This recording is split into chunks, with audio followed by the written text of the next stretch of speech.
बिस्मिल्लाहिर्रहमानिर्रहीम। अस्सलाम वालेकुम। आज का हमारा टॉपिक रायामा की पैमाइश के तरीके यानी methods for the measurement of the public opinion है। सबसे जो मेन तरीका है रायामा की पैमाइश का वो इंतखाबात हैं, लेकिन वेस्टर्न कंट्रीज़ जो हैं स्पेशली अमेरिका जो है वहाँ पे एक रायामा जांचने का अमल जारी है कि इंतखाबात से कबल पता चलाया जाए कि आखिर पब्लिक ओपिनियन क्या है। इसकी जो इब्तदा है वो 24 जुलाई 1824 को हुई थी, जब अमेरिका के सदारती इंतखाबात होने वाले थे। तो उससे पहले रायामे की पैमाइश के लिए एक आजमाइशी इंतखाबात करवाए गए, लेकिन ये तरीका अब वहाँ पे बाकायदा एक साइंस की हैसियत अख्तियार कर चुका है और ऐसे इदारे कायम हो चुके हैं जो इंतखाबात से कबल पब्लिक ओपिनियन मालूम करने की कोशिश करते हैं, और सियासी जमातें भी अवाम के राय जानने की कोशिश करती हैं। इस हवाले से हैरिस सर्वे और गैलप पोल अहम एजेंसियां हैं। तो आज हम ये क्वेश्चन पढ़ेंगे कि रायामा की पैमाइश के तरीके कौन कौन से हैं। इससे पहले दो क्वेश्चन हम इस बारे में कर चुके हैं, एक रायामा की तश्कील के ज़राए और एक रायामा की अहमियत, और उसके अलावा सही और सेहतमंद रायामा की शराइत और उसकी राह में रुकावटें कौन सी हैं। तीसरा क्वेश्चन जो है वो हमारा इसकी पैमाइश के तरीके हैं, और ये पूरा चैप्टर ही बहुत इम्पॉर्टेंट है। इसके 3 जो मेन क्वेश्चन हैं उसमें से कोई भी आ सकता है और अक्सर आ जाता है, तो इसलिए आपने इस चैप्टर को बहुत अच्छे तरीके से तैयार करना है। मेन रायामा, मैं एक दफ़ा फिर बता दूं कि रायामा क्या है। आवाम की राय जो कि अक्सरियत के मफाद में होती है वो रायामा कहलाती है। और हम अपनी राय कैसे बनाते हैं, अगर आप ख़ुद अपने आप को जहन में रखें कि अगर आप कोई भी राय डेवलप करते हैं तो वो कैसे करते हैं। आप टीवी देखते हैं, आप अखबार पढ़ते हैं, आप एजुकेशनल इंस्टीट्यूशन में जाते हैं, आप सियासी जमातों को सुनते हैं, आप मुख्तलिफ़ किस्म के सियासी फ़ोरम देखते हैं। ये सारी चीज़ें जो आपकी राय डेवलप करती हैं। अब हम आते हैं रायामा की पैमाइश के तरीके कौन कौन से हैं। The first one is issuance of questionnaire, यानी कि सवालनामा जारी करना। सवालनामा बेसिकली क्या होता है, अ सेट ऑफ क्वेश्चंस, ठीक है, जिसमें आपको जिसको लोगों में डिवाइड किया जाता है। और ये डिवाइड कैसे किया जाता है कि जो ज़िंदगी के मुख्तलिफ़ तबक़ात से ताल्लुक़ रखने वाले लोग होते हैं उनमें तकसीम किया जाता है। और जो लोग होते हैं they usually answer the question in form of yes और नो, और उसके बाद इसको शुमार करके पता चलाया जा सकता है कि पब्लिक ओपिनियन क्या है।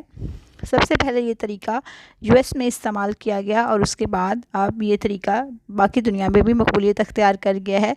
इवन जब हम लोग रिसर्च करते हैं, आप में से जब कोई आगे जाएगा, अगर हायर एजुकेशन लाइक एमफिल या पीएचडी करेगा, तो वहाँ पे भी अगर आप 2 किस्म की रिसर्चेज होती हैं। तो अगर आप प्राइमरी डेटा यूज़ करेंगे तो उसमें भी आप सवालनामा जो है वो तैयार करते हैं और लोगों से उसके बारे में राय लेते हैं। The second one is interview. Interview के बारे में आपको जानना है कि जिसमें 2 लोग फ़ेस टू फेस बैठकर क्वेश्चन आंसर करते हैं। इसमें जो इंटरव्यू लेने वाला होता है वो डेफिनेटली सवाल करता है, जो इंटरव्यू देने वाला होता है वो जवाब देता है। मुख्तलिफ़ किस्म के इंटरव्यूज़ होते हैं, कुछ सेमी स्ट्रक्चर्ड होते हैं, कुछ स्ट्रक्चर्ड होते हैं, कुछ क्वाइट इनफॉर्मल होते हैं। यानी कि कुछ में आप जो इंटरव्यू देने वाला होता है उसके पास पता होता है उसको खुद से कौन से सवाल पूछे जाएंगे, these are called structured interviews. और कुछ ऐसे होते हैं जिसमें बिल्कुल रैंडमली सवाल पूछे जा रहे होते हैं, इंटरव्यू देने वाला भी नहीं जानता होता कि उससे क्या सवाल पूछा जाएगा, इवन इंटरव्यू लेने वाला भी रैंडमली ही सवाल पूछ रहा होता है। तो इस तरीके से भी पता चलाया जा सकता है कि लोगों की राय क्या है।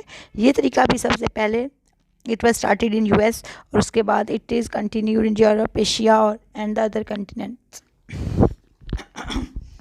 उसके बाद थर्ड है रसायल और अखबारात के सवालनामे। यानी कि अगर आप न्यूज़पेपर पढ़ते हैं या आपके अगर कोई मैगज़ीन वगैरह आता है तो आप अक्सर देखिएगा कि उसमें भी कुछ सवालनामे जारी होते हैं। इसके साथ एक और चीज़ जो है वो मैं ऐड करूँगी, और वो आपने ऐड करनी है अपने पेपर में, कि अब जो है इट इज़ डिजिटल इरा। और अब अगर आप अपना लैपटॉप खोलते हैं या आप अपने मोबाइल पे नेट चलाते हैं, गूगल चलाते हैं, फेसबुक चला रहे हैं, कुछ भी चला रहे हैं, तो आपको यहाँ पे भी आपको मुख्तलिफ़ किस्म के सवालनामे या क्वेश्चनर देखने को मिलते हैं जो कि आपकी स्क्रीन पर आ जाते हैं। कि जैसे अभी आजकल जो एक हालिया ट्रेंड है वो कोरोना के बारे में बहुत ज़्यादा सवालनामे आपको भेजे जाते हैं, आ रहे होते हैं आपके फ़ेसबुक पेज पर भी, आपके गूगल पर भी, इवन आपकी मेल में भी आ रहे होते हैं कि इनको फिल करके भेजें। ये किस लिए होते हैं? ये इसलिए होते हैं कि आवाम की राय का पता चलाया जा सके कि आवाम किसी भी मखसूस चीज़ के बारे में उनका रवैया क्या है, वो क्या सोचते हैं, क्या समझते हैं। जैसे अगर अभी हम कोरोना के हवाले से देखें तो इस कोरोना जो पेंडेमिक है इसको लेके बहुत ज़्यादा रिसर्चेस की गई हैं कि इसने इकोनॉमिकली क्या अफेक्ट डाले हैं लोगों पर, इसने पॉलिटिकली या सोशली क्या अफेक्ट किया है लोगों की ज़िंदगियों को। तो लेकिन इसमें एक थोड़ा सा मसला ये है कि इसमें सिर्फ जो पढ़े लिखे लोग हैं वही अपनी राय का इजहार कर सकते हैं। तो इससे we can say that it can not be the representative of all the classes of society. उसके बाद ज़मनी इलेक्शन है, बाई इलेक्शंस हैं, ज़मनी इंतखाबात हैं। आपको भी पता है कि जब आम इंतखाबात में अगर कोई नशिस्त किसी वजह से खाली हो जाए, और वो वजूहात कौन सी हो सकती हैं, अभी आपने देखा कि फैसलाबाद में राना अफजल साहब जो PMLN के कैंडिडेट जो थे मेंबर थे नेशनल असम्बली के, ही डाइड, तो उनकी नशिस्त खाली हो गई, या कोई अरकान जो है वो मिसकंडक्ट या इनएफिशिएंसी की वजह से उसको निकाला जाए, या किसी भी वजह से अगर कोई नशिस्त खाली हो जाती है तो उसको फिल करने के लिए बाई इलेक्शन करवाया जाता है। और इसके नताइज भी ज़ाहिर करते हैं कि आवाम की राय क्या है। जैसे अगर आप TV देखते हैं तो हालिया दिनों में डस्का के जो इलेक्शंस हैं उनको बहुत ज़्यादा हाईलाइट किया गया है कि जो इलेक्शन थे वहाँ बाई इलेक्शन होने थे, तो वहाँ नून लीग जीत रही थी बकौल नून लीग के। लेकिन क्या हुआ कि जी प्रिजाइडिंग ऑफिसर्स जो हैं वो गायब हो गया, वो नहीं मिल सके, वो 6-7 घंटे बाद मिले, और ये कहा गया कि जो भी रिज़ल्ट है उसको टेम्पर किया गया है। तो उसके बाद फिर इसके ख़िलाफ़ कोर्ट में हियरिंग वगैरह हो रही है। तो सवाल क्या है कि जो ज़मनी इलेक्शन से जो भी पार्टी जीतती है, इससे पता चलता है कि अब हवा का रुख किस साइड पे है। उसके बाद नेक्स्ट वन इज़ आजमाइशी इंतखाबात, स्ट्रॉ वोटिंग, जिसे हम कहते हैं कि अमेरिका में सदर है, नायब सदर है और गवर्नर के जो भी इंतखाबात होते हैं उससे पहले आजमाइशी इंतखाबात करवाए जाते हैं। और 2 इदारे हैं इस सिलसिले में, हैरिस सर्वे हैं और गैलप पोल हैं। मैंने आपको बताया इनके नाम पहले भी, जो बाकायदा मुआवजा लेकर जो है वो आजमाइशी इंतखाबात करवाते हैं। और मुख्तलिफ़ सियासी जमातें भी अपनी उम्मीदवारों की मकबूलियत का अंदाज़ा इससे लगवाती हैं, और इससे पता चल जाता है कि कोई भी उम्मीदवार के पसंद या नापसंद करने की वजह क्या है। फिर उन वजूहात को दूर करने की कोशिश की जाती है। और अगर इवन किसी उम्मीदवार को अगर बहुत ही कम वोट मिले आजमाइशी इंतखाबात में, तो उम्मीदवार का नाम ही चेंज कर दिया जाता है। कैंडी जो है जॉन एफ कैनेडी निक्सन के मुकाबले में आजमाइशी इंतखाबात में इसलिए हार गया कि अवाम ने उसे कम उम्र होने की बिना पर नापसंद किया, जबकि निक्सन सदर आइजनआर के साथ बतौर नायब सदर काम कर चुका था। तो कैनेडी को जब इस बात का इल्म हुआ तो उसने इतनी शिद्दत से इस चीज़ का प्रोपेगेंडा किया कि वो कामयाब हो गया। उसके बाद नेक्स्ट वन इज़ टेलीफोनिक सर्वे है कि टेलीफ़ोन के ज़रिए रायामा की पैमाइश की जाए, और अखबारात और टेलीविज़न वगैरह फ़ोन के ज़रिए अवामी राय हासिल करते हैं, फिर उसके नताइज का ऐलान करते हैं। The last one is newspaper forums हैं, अखबारात के मुख्तलिफ़ फ़ोरम हैं। इसी तरह से आप इसमें TV फ़ोरम भी ऐड कर सकते हैं, जो TV के फ़ोरम होते हैं जहाँ पे लोग आते हैं।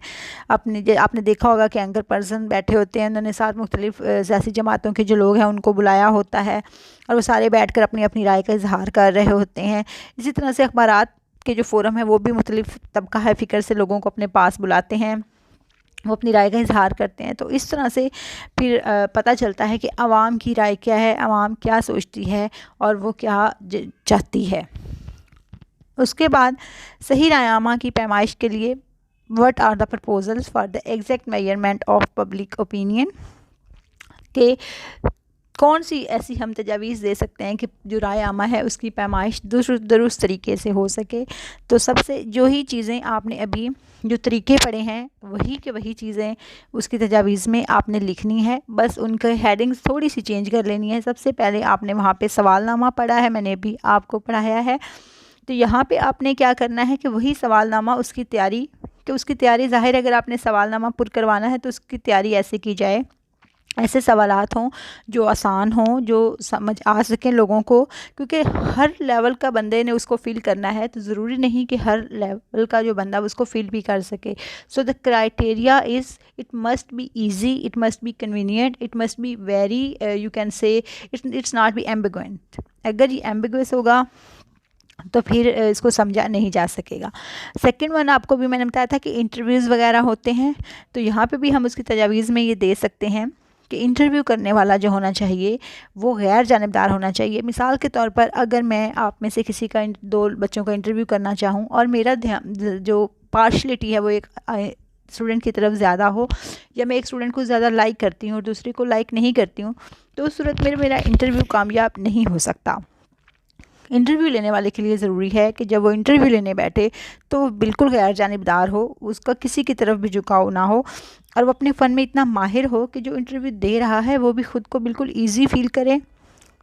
और डॉक्टर गैलप कहता है कि मौका शनास होना चाहिए उसको, और उसकी बाकायदा वो तरबियत याफ्ता होना चाहिए, और जिस इलाके या जिस पेशे के लोगों का भी इंटरव्यू ले रहा हो वो उनकी नफ्सियात से बाकायदा आगाह हो। उसके बाद सिलेक्शन ऑफ रिप्रेजेंटेटिव्स के नुमाइंदों का इंतखाब कैसे करेगा। सब ज़रूरी है कि हर तबके और हर इलाके के जो लोग हैं उनको वहाँ से नुमाइंदों का इंतखाब किया जाए। मिसाल के तौर पर हर पेशे, उम्र, उसकी जो जेंडर है, उसकी जो टेरिटरी है, उसकी जो मज़हब है, उसकी जो एजुकेशनल उसकी काबिलियत है, और हर तबके से ताल्लुक़ रखने वाले अफराद इसमें शामिल होंगे तो ही दुरुस्त नताइज होगा। मिसाल के तौर पर अगर आप ये कहें कि पाकिस्तान में ये किसी फॉर एग्ज़ाम्पल फैसलाबाद में ही हमने कोई सर्वे करना है, तो हम जाके उठ के ऐसे नहीं कर लेंगे कि हम किसी भी चंद लोगों को लेके उनको उनसे इंटरव्यू ले लें या उनसे सवालनामा फिल करवा लें। हमें पहले एक स्टडी करनी पड़ेगी which is called a pilot study, कि हमने किस किस को कहाँ कहाँ से लेना है, हमने कितने टीचर्स लेने हैं, हमने कितने लॉयर से इंटरव्यू करना है, हमने कितने मज़दूर लेने हैं, हमने कितने हाउस होल्ड ख़वातीन लेनी है, हमने कितने स्टूडेंट लेने हैं, हमने कितने मज़दूर तबका लेना है, हमने कितना बिजनेसमैन तबका लेना है, हमने कितना नौकरी पेशा तबका लेना है। ये सारा कुछ देखने के बाद हम उनसे असेस करेंगे, उनके असेसमेंट करेंगे, हम उनसे राय भी लेंगे। तो गैलप कहता है कि जिस तरह किसी फ़र्द का खून टेस्ट करने के लिए चंद कतरे काफ़ी होते हैं, तो इसी तरह अगर हर तबके के अफराद में से चंद अफराद की राय ली जाए तो वो हर तबके के लिए काफ़ी होगी। मिसाल के तौर पर अगर हमने स्टूडेंट्स से ही जज करना है, कुछ कॉलेज के स्टूडेंट्स से ही, तो हम उसमें से हर ऐसे नहीं करेंगे कि सारे फर्स्ट ईयर के स्टूडेंट ले लें या सारे सेकेंड ईयर के स्टूडेंट ले लें। हम हर क्लास में से कुछ स्टूडेंट लेंगे, फिर हर सब्जेक्ट के कुछ स्टूडेंट लेंगे, ताकि हमारी राय जो बिल्कुल ठीक हो। उसके बाद है सीक्रेट ओपिनियन, खुफिया राय। कि सही राय मालूम करने के लिए ये भी ज़रूरी है कि राय खुफिया तौर पर हासिल की जाए, क्योंकि अगर आपको यहाँ पे मैं कह दूँ कि आप जनाब टीचर के बारे में चंद लफ्ज़ बोलें, तो मेरे सामने शायद आप वो खुल के ना बोल सकें या आप शायद तारीफ़ ही करें, लेकिन अगर मैं ये कहूँ कि आप उसको खुफिया तौर पर लिखें, तो शायद आप में से हर कोई वो चीज़ जो वो फ़ील करता है कि टीचर को अपने आप को चेंज करना चाहिए, कुछ भी वो लिख देगा। The last one is group interview, कि ग्रुप की सूरत में भी इंटरव्यू लिया जाए तो इसमें भी बेहतर नताइज आ सकते हैं। तो ये आपका आज ये टॉपिक जो है वो कंप्लीट हो चुका है रायामा का। अब हमारा जो लास्ट चैप्टर है उसके 2 या 3 क्वेश्चंस रहते हैं, वो इंशाल्लाह अभी 2-4 दिनों में कंप्लीट हो जाएंगे। तो थर्ड ईयर उसके बाद तैयारी रखें। उसके बाद आपने क्वेश्चन बाय क्वेश्चन टेस्ट देना है, और ये टेस्ट आपने मुझे सेंड करना है जब तक कि आपके कॉलेजेस दोबारा नहीं खुलते हैं, और जब तक कि आप ऑनलाइन क्लास में हैं। तो ये आप में से हर बच्चा जो है वो ये टेस्ट देगा। अभी मैंने आपको एक असाइनमेंट दी थी और मुझे सिर्फ 4 से 5 बच्चों ने वो असाइनमेंट सेंड की है, और सिर्फ उन्हीं लोगों की अटेंडेंस लगेगी जो कि मुझे असाइनमेंट देंगे। मैंने आप लोगों का कहा कि आप मुझे व्हाट्सएप कर सकते हैं। बाकी बच्चे कहाँ गायब हैं, सारे के सारे अपनी असाइनमेंट दें, और ये लेक्चर सुनने के बाद वहाँ जाके अपना रोल नंबर लिखें। मैंने वहीं से अटेंडेंस लगानी है। अगर वहाँ पे आपके व्यूज़ आप 74 या 75 बच्चे क्लास में हैं, लेकिन जो व्यूज़ आते हैं वो 14 से 15 आते हैं, इट मीन्स ओनली 14 स्टूडेंट्स जो हैं वो लेक्चर सुन रहे हैं, बाकी बच्चे लेक्चर नहीं सुन रहे हैं, तो it is not good for yourself.